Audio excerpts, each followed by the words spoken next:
আসসালামু আলাইকুম প্রিয় দর্শক। সৌদি আরবে প্রচুর ধরপাকড় চলছে।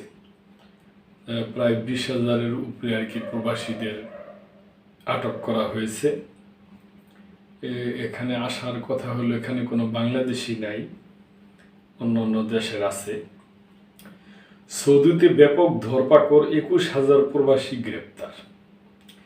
সৌদি আরবে ব্যাপক ধরপাকড় চালানো হয়েছে। এই অভিযানে 21,000-এর বেশি প্রবাসীকে গ্রেপ্তার করা হয়েছে। তাদের বিরুদ্ধে বসবাস, সীমান্ত ও শ্রম আইন লঙ্ঘনের অভিযোগ করা হয়েছে। রোববার গালফ নিউজের এক প্রতিবেদনে এ তথ্য জানানো হয়।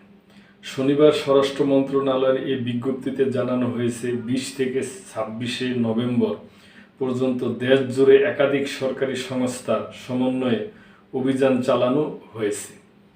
এতে 21,134 প্রবাসীকে গ্রেপ্তার করা হয়েছে।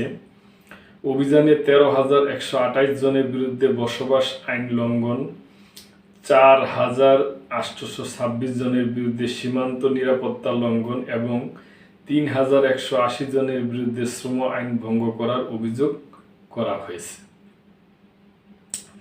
গ্রেপ্তার হওয়া ব্যক্তিদের মধ্যে 22,071 জনকে নিজ দেশের কূটনৈতিক মিশনে ভ্রমণ নথি সংগ্রহের জন্য পাঠানো হয়েছে। 5,078 জনকে ভ্রমণ ব্যবস্থাপনার অধীনে পাঠানো হয়েছে। এছাড়া এ সপ্তাহে 11,674 জনকে সৌদি আরব থেকে দেশে ফেরত পাঠানো হয়েছে। গালফ নিউজ জানিয়েছে, অভিযানে সীমান্তে অবৈধ অনুপ্রবেশের চেষ্টা করার সময় 1,667 জনকে আটক করা হয়েছে।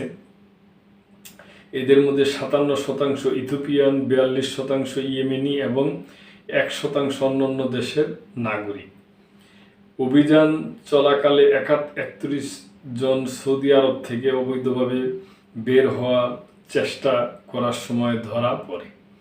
প্রতিবেদনে বলা হয়েছে, অভিযানে আরও 14 জনকে গ্রেপ্তার করা হয়েছে। তাদের বিরুদ্ধে অনিয়মকারীদের পরিবহন, আশ্রয় বা কর্মসংস্থান দিয়ে সহায়তা করেছিলেন। দেশটিতে বর্তমানে মোট 31,091 জন বিদেশিদের বিরুদ্ধে আইনি প্রক্রিয়া চলছে।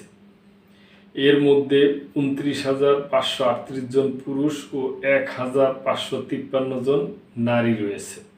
স্বরাষ্ট্র মন্ত্রণালয় জানিয়েছে, যেসব ব্যক্তি আইন লঙ্ঘনকারীদের আশ্রয়, পরিবহন বা যে কোনো সহযোগিতা করবে তাদের 15 বছর পর্যন্ত কারাদণ্ড, সর্বোচ্চ 10 লাখ রিয়াল জরিমানা এবং ব্যবহৃত যানবাহন বা সম্পত্তি জব্দ করা হবে। তবে আমি মনে করি যে যারা অভিবাসী যায় এরা নিয়মকানুন মাইনে এবং আইনিভাবেই যাওয়া উচিত। অবৈধভাবে কোনো দেশে এইভাবে থাকা উচিত না আমি মনে করি। আর আশা করব যে সৌদি সরকার ওই ব্যাপারে ছাড় দিয়ে ওনাদের যেভাবে ভালো হয় এটাই করবে। তো প্রিয় দর্শক, এ ব্যাপারে আপনাদের কোনো কিছু বলার থাকলে অবশ্যই বলবেন এবং আমাদের পাশে থাকবেন। মেম্বারশিপ নিয়ে আমাদের পাশেই থাকবেন। আল্লাহ হাফেজ।